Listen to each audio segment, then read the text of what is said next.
जब हम देश में किसी भी वो खासकर जब चुनाव का माहौल चल रहा है तो इसमें अलग अलग राजनीतिक मुद्दे होते हैं जिस पे हमें बात करना चाहिए।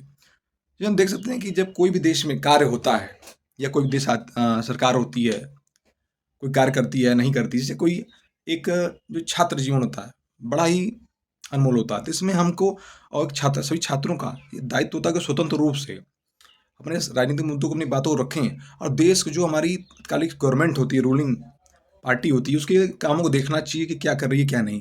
यदि वो कार्य कर रही है तो उसको स्वीकारना चाहिए, नहीं कर रही है तो उसका भी विरोध नहीं हो रहा तो उसके लिए भी आवाज़ उठाना चाहिए कि नहीं हो रहा है। यदि ये ब्लाइंडली कह देना कि कुछ भी काम नहीं हुआ, ये भी गलत होगा। यदि कुछ काम ऐसे हैं कि यदि काम हुआ है, दिख रहा है, तो उसको आप कैसे नकार सकते हैं? जैसे हम बात करें इसमें हमारे ही फिलहाल की रूलिंग गवर्नमेंट जो है, उसमें कुछ ऐसे काम हुए हैं जो कि पूरे दिखते हैं, आप उसको नकार नहीं सकते। जैसे आप इंफ्रास्ट्रक्चर की बात करें, हाईवेज़ की बात करें, ऐसे-ऐसे हाईवे हमारे देश में बने हैं। आपने नाम सुना होगा अटल सेतु टनल का, उसका एक बहुत बेहतरीन उदाहरण है। एक ऐसे ही और हाईवे बना जहाँ से कि ऊपर से गाड़ियाँ गुजर रही हैं जंगल के बीच से और नीचे अंदर-अंदर मतलब जो जंगल के मतलब जीव-जंतु वो भी निकल ले रहे हैं नीचे-नीचे। मतलब जीव-जंतुओं को कोई तकलीफ नहीं और ऊपर से अपना आदमी भी गुजर रहे हैं, अपना बिज़नेस व्यापार भी धड़ल्ले से चल रहा है। तो ऐसी व्यवस्थाएँ कहाँ मिलेंगी?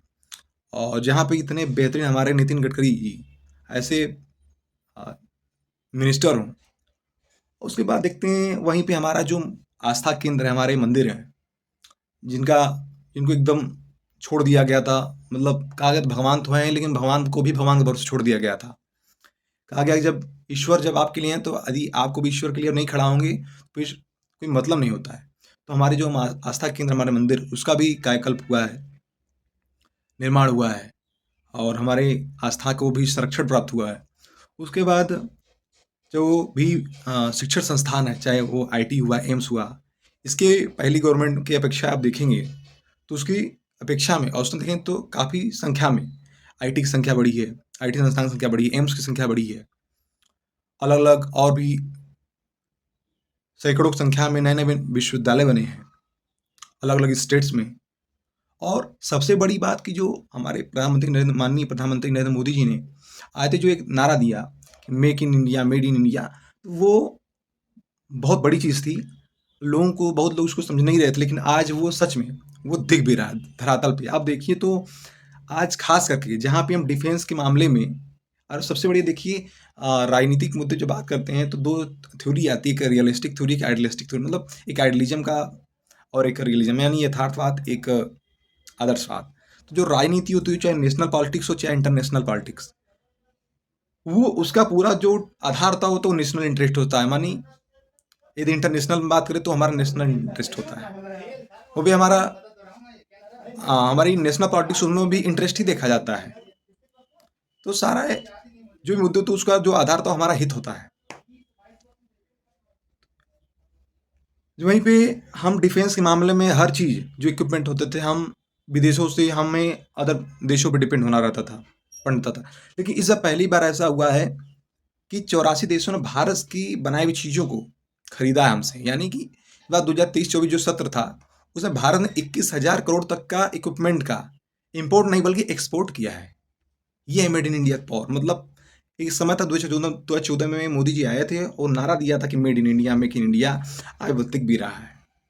आज हमारे देश से इक्विपमेंट मतलब दूसरे देशों को दिया जा रहा है। एक से बढ़ के कैसे से विमान बनाए जा रहे हैं, फाइटर जेट बनाए जा रहे हैं, हेलीकॉप्टर्स जो कि अपने भारत के हैं।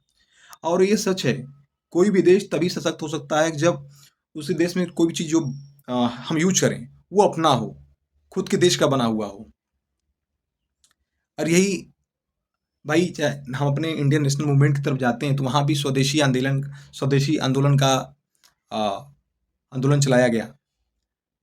गांधी जी भी यही चाहते थे, महात्मा गांधी जी भी यही चाहते थे कि भाई जो भी चीज़ हो अपने देश का हो। जब तक हमारा कोई भी चीज़ यूज करते हैं हमारे अपने देश का नहीं होगा, हम दूसरे पे डिपेंड रहेंगे तो हम आगे बढ़ ही नहीं सकते।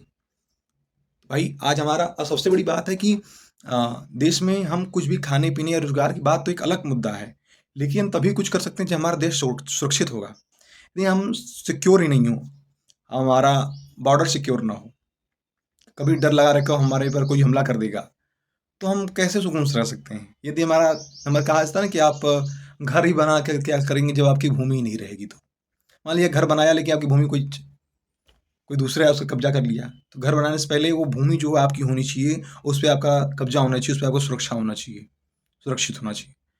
तो आज डिफेंस के मामले में एक बहुत बृहद स्तर पे दिख रहा है काम हो रहा है। और इतना ही नहीं, आज विश्व की यदि वायुसेना, हमारी जो वायुसेना है, विश्व की सबसे तीसरी शक्तिशाली सेना है वायुसेना हमारी। और वहीं पे जो हमारे मंदिर वगैरह हैं उनके घाट वगैरह हुए हैं वो भी काम हुआ है। मेट्रो आज पूरे देश में धड़ल्ले से मेट्रो दौड़ रही है। मेट्रो छोड़िए साहब, आने वाले समय में आपको मेट्रो बुलेट ट्रेन भी देखने को मिलेगी, इस पे काम हो रहा है। और भाई घरों में गैस पाइपलाइन की व्यवस्थाएं दी जा रही हैं, मतलब घर घर में पाइपलाइन के माध्यम से लोगों को घर में गैस पहुंचाया जा रहा है। तो ये एक यही चीज़ दिखाता है कि आप कैसे मतलब विकसित और सशक्त हो सकते हैं। जो कार्य हुआ है यदि किसी काल में तो उसको स्वीकारना चाहिए, उन मुद्दों को देखना चाहिए। यदि कोई कार्य कर रहा है तो उन कार्यों के आधार पर आपको लोकसभा हो चाहे विधानसभा हो, के आधार पर आपको मतदान करना चाहिए। अब अभी कोई कार्य नहीं हो रहा तो उसका भी पुरजोर आपको नहीं हो रहा तो उसको नकारिए, नहीं हो रहा है।